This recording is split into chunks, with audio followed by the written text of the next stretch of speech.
തലവരച്ചവളെ, നീ ഒരുത്തിയാണ് എന്നെ പോലെ കൊല്ലുന്നത്. ചിലടി പറഞ്ഞിട്ട് ചത്തുമമ്മി കിടക്കുന്നു. നിന്റെ തല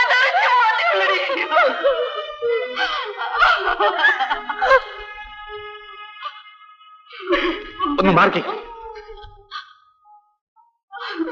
സാറൊന്ന് വന്നി. മുന്നയുടെ ജഡം തിരിച്ചറിഞ്ഞു. പെറ്റതല്ല തിരിച്ചറിയായിരിക്കൂ. ചീഞ്ഞ കഴിഞ്ഞ ശവം വലിച്ചു കെട്ടാൻ ഞങ്ങൾ കുറെ പാടുപെട്ടതാ. പോസ്റ്റ്മോർട്ടം കഴിഞ്ഞ് ജഡം ഇവിടെ കൊണ്ട് നടക്കാവല്ലോ. എന്തിനാ അവിടെ വേണം വെട്ടിമൂടരുത്. ഏയ്, അവൻ ഞങ്ങളുടെ യൂണിയന്റെ മെമ്പറാണ്. അവരെ ഞങ്ങൾ വേണ്ട രീതിയിൽ നടക്കും. അത് നിങ്ങളുടെ ഇഷ്ടം. ചന്ദ്ര, ഒന്നിങ്ങി വന്നു. ലക്ഷ്മി അമ്മേ, ഒന്ന് സമാധാനമായിട്ടിരിക്കെ. അടുത്ത കാര്യങ്ങൾ എന്താണ് നമുക്ക് നോക്കട്ടെ. എനിക്കൊന്നും അറിയാം. നിങ്ങൾ ഒന്നും അറിയണ്ട. മലേ, അമ്മേനെ അകത്തോണ്ടു കൊണ്ടുപോക്കോ. മുന്നി നമ്മളിലൊരുവനായിരുന്നു. അവന്റെ ശരീരം മാന്യമായ രീതിയിൽ നമ്മൾ സംസ്കരിക്കട്ടെ. അത് വേണ്ടതാ.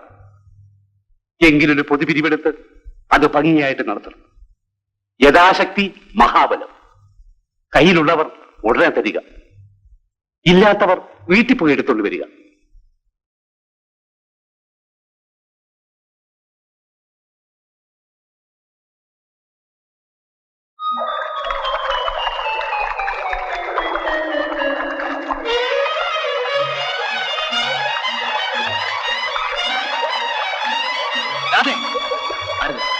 നീ പോകരുത്.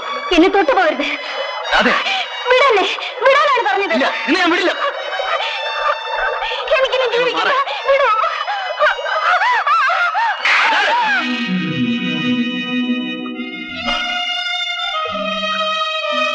നീ എന്തിനു വേണ്ടി ആത്മഹത്യ ചെയ്യുന്നു? എനിക്കിനി ജീവിക്കണമെന്ന് ആഗ്രഹമില്ല. ഞാൻ ഗർഭിണിയാണ്. ആർക്കും എന്നെ രക്ഷിക്കാൻ കഴിയില്ല. ഞാൻ നിന്നെ രക്ഷിക്കാം. വേണ്ട. നോക്ക്, മുന്നേ കൊന്നത് ഞാനല്ല. അവൻ നിനക്ക് നഷ്ടപ്പെട്ടതിൽ ഇന്നെനിക്ക് ദുഃഖമുണ്ട്.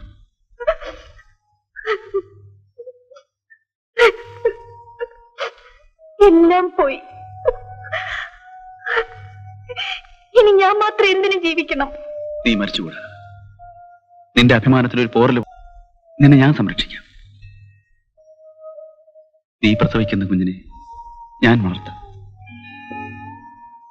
ഈ രഹസ്യം നീയും ഞാനുമല്ലാതെ വേറൊരാളറിയില്ല. വരൂ, ഞാനാണ് വിളിക്കുന്നത്. വരൂ.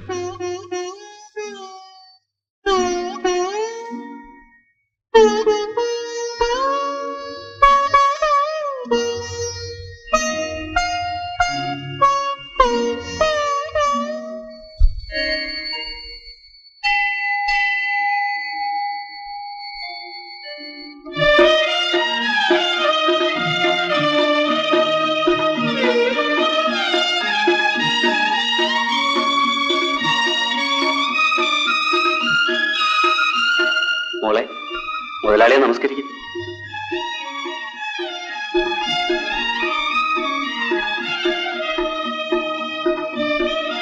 വേണമെന്നില്ല, നീ പോയിക്കോളൂ.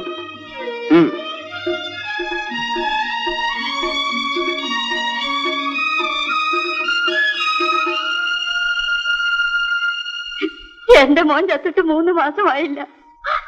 അതിനു മുമ്പ് ആ മൂദേവി അവനെ കെട്ടിയല്ലോടി. അവൾ അനുഭവിക്കൂടെ. അമ്മ എന്തിനാ ഇനി അവരെ പ്രാകുന്നത്? അവർക്ക് ആയുസ് മുഴുവൻ ഒറ്റയ്ക്ക് കഴിയാനൊക്കുവോ?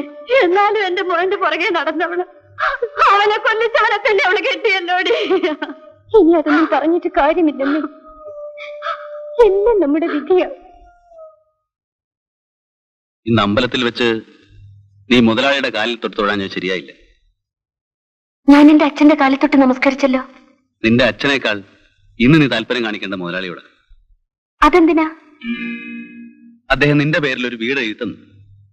കല്യാണത്തിനുള്ള സർവ്വ ചെലവുകൾ അദ്ദേഹം വഹിച്ചു. വേറെ വല്ലവരാണ് ഇങ്ങനെയൊക്കെ ചെയ്യൂ. എന്തിനാ ഇതൊക്കെ ചെയ്തത്? നിന്നോടുള്ള പ്രത്യേക സ്നേഹം കൊണ്ട്. അതെന്താ നീ മനസ്സിലാക്കാത്തത്? അത് ഞാൻ മനസ്സിലാക്കുന്നുണ്ട്. പിന്നെ നീ ഇന്ന കാലത്ത് എങ്ങനെ പെരുമാറിയത്? അദ്ദേഹം സന്ധ്യ ഇങ്ങോട്ട് വരാമെന്ന് പറഞ്ഞിട്ടുണ്ട്. നീ ദുർമുഖം ഒന്ന് കാണിച്ചേക്കരുത്. എന്തിനാ വരുന്നത്? അതിപ്പോ എനിക്കെങ്ങനെ അറിയാം? വാസു, മുതലാളി വന്നു. ഞാൻ പറഞ്ഞൊക്കെ ഓർമ്മയുണ്ടല്ലോ.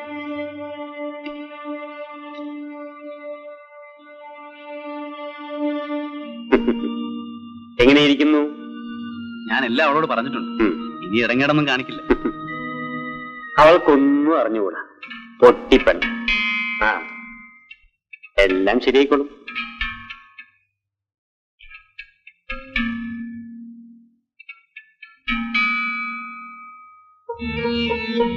എന്താ ഇത്ര വലിയ ആലോചന? വാസു വിവരമെല്ലാം പറഞ്ഞിട്ടുണ്ടല്ലോ.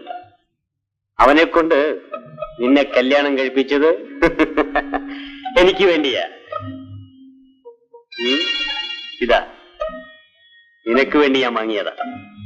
ഞാൻ അത്ര കഴിയൊന്നല്ല. ആ, എത്ര കാലമായി ഞാൻ നിനക്ക് വേണ്ടി കാത്തിരിക്കുന്നു.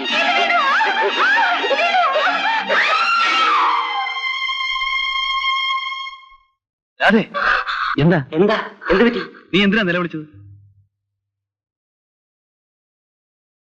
ഞാൻ എന്തോർത്ത് പേടിച്ചതാ. എന്തിനാ അവിഹിതമൊക്കെ ഓർക്കുന്നത്? ഇനി സമാധാനമായിട്ട് ജീവിക്കാൻ നോക്ക്. വാസു, ഞാൻ ഇറങ്ങട്ടെ. ഇനി സൗകര്യം പോലെ വരാം. ശരി മരട്ടെ.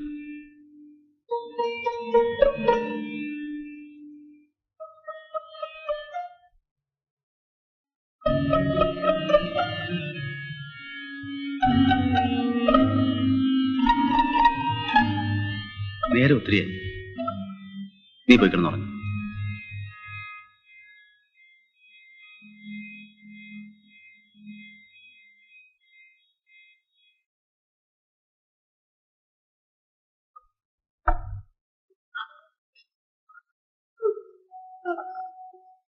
എന്തൊക്കെയാണമ്മേ വിശേഷങ്ങൾ? അമ്മ കരയാതെ. മുന്നിയെ മൂന്നാറുകാരെ ഒരിക്കലും മറക്കാതിരിക്കാൻ ഒരു പരിപാടി ഒപ്പിച്ചുകൊണ്ടാണ് ഞാൻ വന്നിരിക്കുന്നത്. അണ്ണനെ ഇനി ആരും ഓർക്കാനാ? ഓർക്കും, കാലാകാലം ഓർക്കും. എങ്ങനെ? മൂന്നാർ ടൗണിന്റെ പേര് മുന്നിനഗരമാക്കാൻ ഞങ്ങൾ ഒരു സമരം ആരംഭിക്കാൻ പോവുകയാണ്. ആ സമരത്തിന്റെ പിരിവിനാണ് ഞാൻ വന്നിരിക്കുന്നത്. അണ്ണന്റെ ശവം അടക്കാനെന്നും പറഞ്ഞ് നിങ്ങളൊരു പിരിവ് നടത്തിയില്ലേ? ആ പണം എന്ത് ചെയ്തു? അത് സംഭാവന തന്നവർക്ക് അതുപോലെ തന്നെ തിരിച്ചു കൊടുത്തു. ശവശരീരം അവിടെ തന്നെ വെട്ടിമുടണമെന്നായിരുന്നു പൊതുജനാഭിപ്രായം. തന്റെ ഒരു പൊതുജനാഭിപ്രായം പിരിവിനാണെന്നും പറഞ്ഞ് മേലാൽ ഇവിടെ കയറി വന്നാ ഞാൻ ചൂലെടുക്കും. എന്ത് ചെയ്യാം? ആത്മാർത്ഥതയുള്ളവൻ അവസാനം ചൂലാണ് മിച്ചം.